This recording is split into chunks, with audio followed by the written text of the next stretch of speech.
Welcome to Perspective's perspective on upcoming figures, San Diego Comic-Con edition. Mostly. But first, your likes. Please give and maybe subscribe.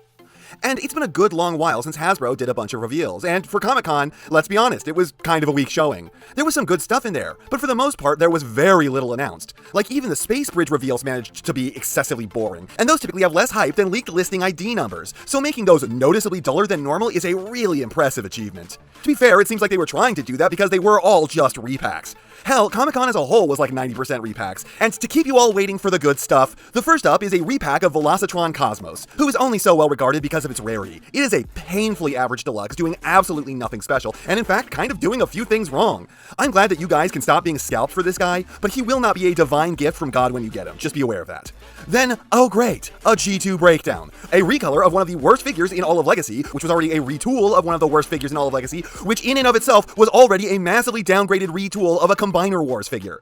I have never finished Legacy Menasor, and I never will, because I refuse to buy another shit copy of Wild Rider. What a godforsaken fucking waste. Legacy Menasor had so much potential, and it was thrown in the trash in the name of the most extreme laziness Hasbro has ever produced. Then, is that Space Bumblebee? If it is, nice. A fantastic re-release. Though, unfortunately, they did already re-release this several times before, so most audiences for this thing have already been sated. But if it's more of a general re-release, that means that people in other countries might have a better shot at it. And I'm happy for them, because this is a top-tier figure, woefully trapped behind store exclusivity before now. Then there is a Sideways retool number 1,000,000,005. Hopefully this version is the true Armada Wheeljack that they should have released before the Shattered Glass one. And hopefully he's still coming with his minicon, because it would be bullshit to do otherwise. And then there is another re-release of the Earthrise Conehead mold, a version of the ER Seeker that manages to be worse than the normal Earthrise Starscream. An impressive achievement, to be sure, considering how much the ER Seeker sucks.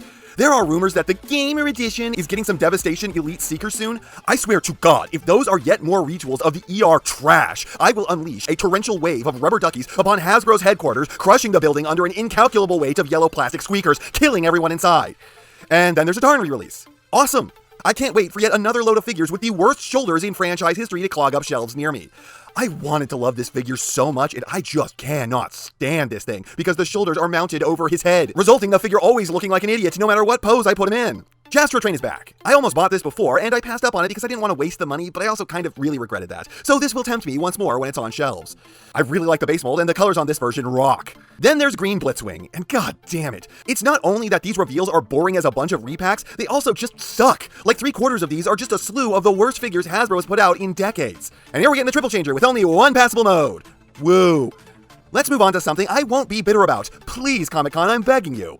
I guess they're doing Dino King as like a whole individual box set. I thought they said that they weren't doing core class figures anymore, but I guess the size class can't end until they're done with all the repaints. You know, I've seen Dino King before, but I never quite realized how boring his colors were before now. I've still yet to find the last dude for the normal version of this thing, so I'm waiting on that to make my review of the full combined mode, but I do think it's a pretty good set overall.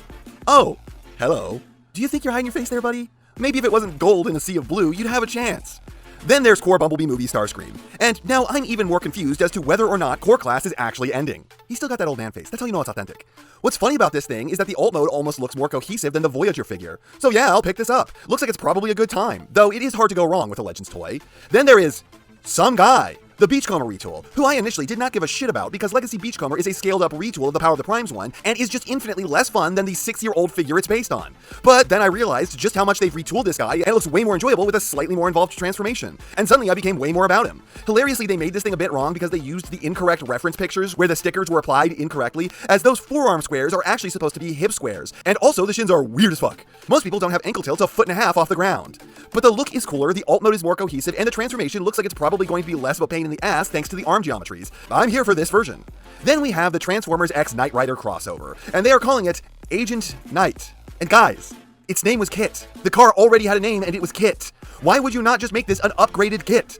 Also, apparently it has lights and sounds and only speaks in English. Fascinating. That's kind of awesome, honestly. True gimmicks are returning. The car mode looks fantastic. It's got those mad cool 80s vibes, though OCD Man is very upset by the asymmetry of the bumper, and then the robot mode is an obvious pre-tool of those guys that no one cares about. I had to do a lot of Googling to find out who I was talking about. It was the Omnibots. Anyways, yes, the head gives it away that this is an obvious Omnibot pre-tool. But, you know, it looks cooler than the Omnibots. I give more of a shit about this than the Omnibots. But what is up with the blue thong and the assless chaps? Also, God, the head is boring. Then G.I. Joe crossover cup. Oof. Man, the D-Team just keeps putting out F-tier figure after F-tier figure. Like, I'm not even particularly mad about the faux-forming chest. It's just Man, can you guys learn how to sculpt? Why you gotta make Cup look like an overweight melting wax statue? He just looks so miserable and uncomfortable, and that backpack looks like it has a gravitational pull. Plus, how much do you want to bet that Hasbro wants like $1 million for this one too? I guess they have to charge that much. After all, it comes with Sergeant Slaughter and Saddam Hussein, the greatest of the G.I. Joes. And how did you idiots make the guns look so stupid? Why were you like, we will compromise the robot as much as we have to in order to not compromise the accessories? Then why does this thing clearly have ankle tilts that the photographer is refusing to use?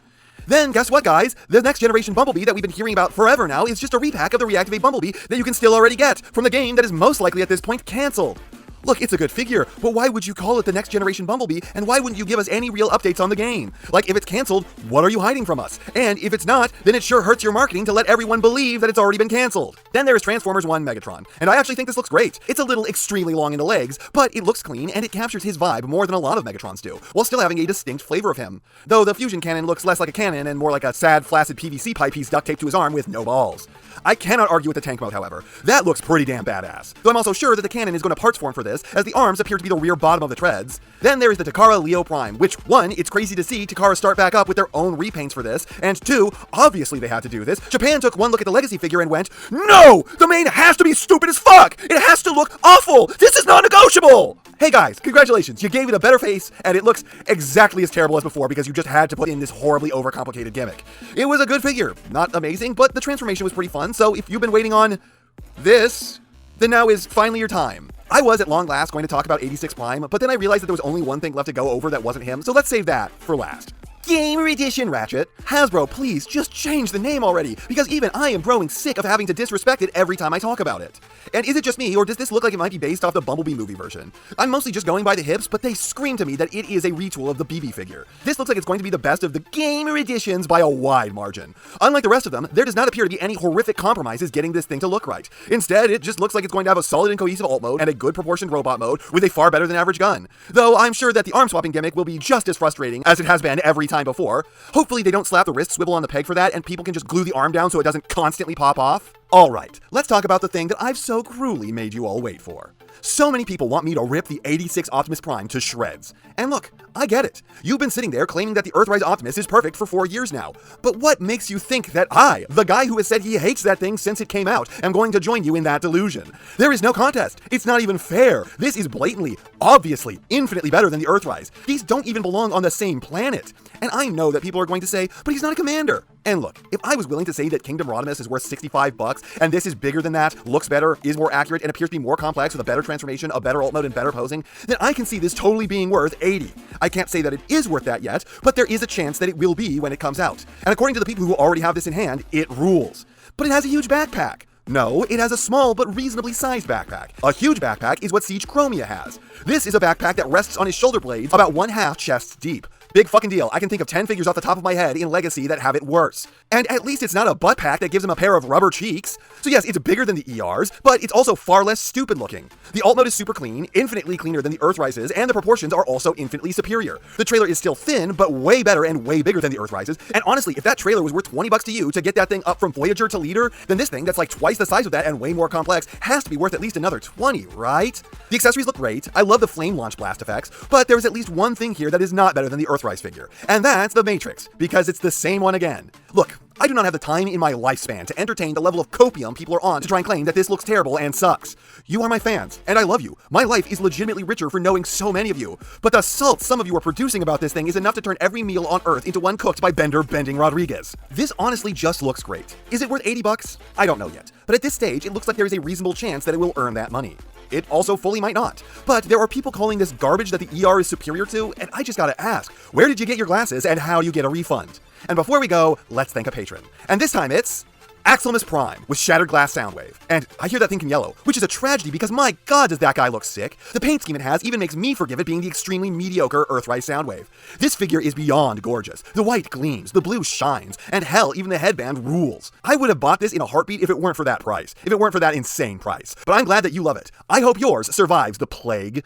And that's not half what I have to say, but it's enough what I have to say. And I know, you know what everyone else tells you to do at the end of these videos. So if you liked what you saw here, please do that. And if you'd like to take it a step further, then please share this video with any friend you think may be interested. I hope you all enjoyed listening to me waste your time.